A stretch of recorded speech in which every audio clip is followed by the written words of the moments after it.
Ever since I was in the 60s myself, I look at this lady and I'd watch her sing and...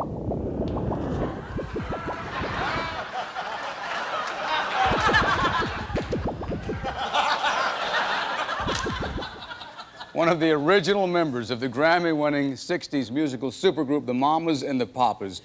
She then turned her talents to acting, which has been so great. We'll be seeing her in the season premiere of Knots Landing, the beautiful Michelle Phillips.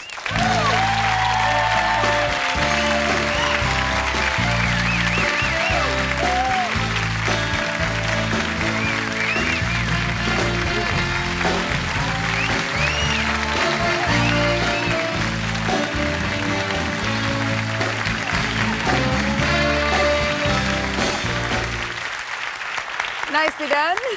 What's the first thing that pops through your mind as you hear that song? I'm just curious. Publishing. Perfectly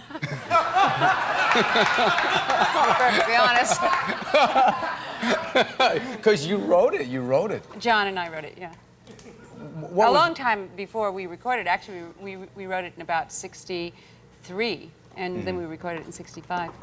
And what was behind it? Weren't you in, somebody told me you were in New York and you were missing California? Just what the song is about. I was very homesick, and John actually started to write the song first, and it just kind of, he woke me up in the middle of the night and said, help me write this song. And I didn't want to do it that night. I wanted to do it the next morning. And he said, no, come on, wake up. You'll thank me for this someday. So And now you're thinking of John. publishing. Yeah. Wow. It went all the way to #1, obviously. No, it didn't. It went to #4. No. California Dreamin' never went to #1. You're kidding. Now, the Mamas and Papas have had #1 songs, though. Yeah, we did. We had, let's see, Monday went to #1, and Dedicated went to #1, and Creek Alley went to #1. But California Dreamin', probably the most associated song with the group, went to #4. But we were, we were in some very stiff competition. It was, I think, Rolling Stones and the Beatles and the Mamas and the Papas in the top 5. Now that you can think about it, what feels better, Michelle? Being told that your song has gone to #1 with the Mamas and Papas, or being told that China Phillips has a #1 song with Release Me? It's such a relief. Yeah, What feels better? I think it feels, it's different. It's just very different. You want it for yourself, but you really want it for your kids. I think that there's nothing more rewarding for a parent than to see their kids get, the success and the acclaim that they She was on our want. first show, I know. Did you I watch? just heard that. No, I didn't. Oh, we got to get you a tape. They did great. Yeah, I'd love to see Carney it. and Wendy and China were right behind you up there doing their thing, and you obviously...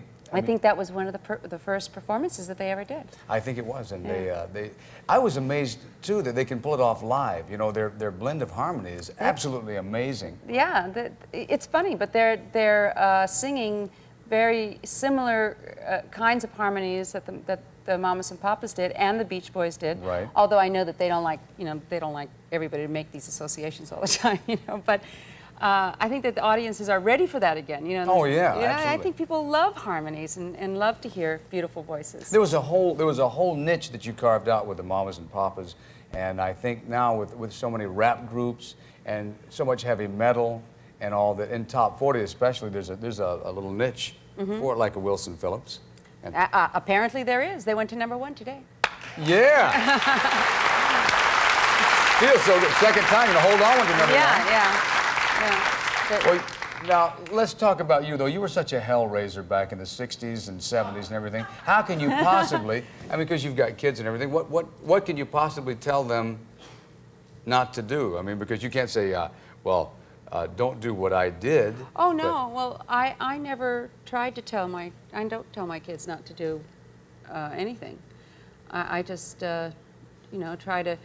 they're growing up in a culture where they're going to be exposed to everything. But I should say that China, in talking with China, and I have so often, there's a tremendous amount of respect or almost sisterhood between you and China, and I don't know your other kids, but... Yeah.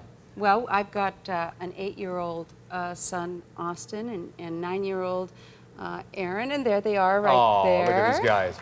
And they didn't know that their picture was coming up, so this is a little surprise for them. Might have a duet here.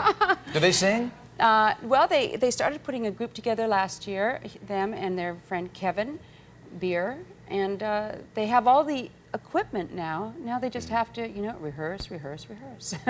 Well, when your kids, like, let's say China was young, did you encourage her, or did you just tell her, wait, hold on? Oh, well, China always was a little actress, you know, and she always was doing skits and writing plays, and here, Mom, it's only 25 cents to watch this. Like it. And she was very interested in dancing, so she went to every tap class and every ballet class and every jazz class, and she went to singing classes, and she went to, this cost me a lot of money, by the way. She went to acting workshops from the time she was about 11 years old. So I always knew that this was the way that she was, it was so natural to her, you know. It was just very natural to her. Do you miss singing, Michelle? No, not really. I love having it in my background. I love having it as part of my history. But it's really something that you have to do and do all the time. It has to be your career. And I love what I'm doing now. Well, Knots Landing is, no, you were on Knots Landing, and then you were off, and then you were on, and then what's going to be the situation now? I'm on. You're on for this season.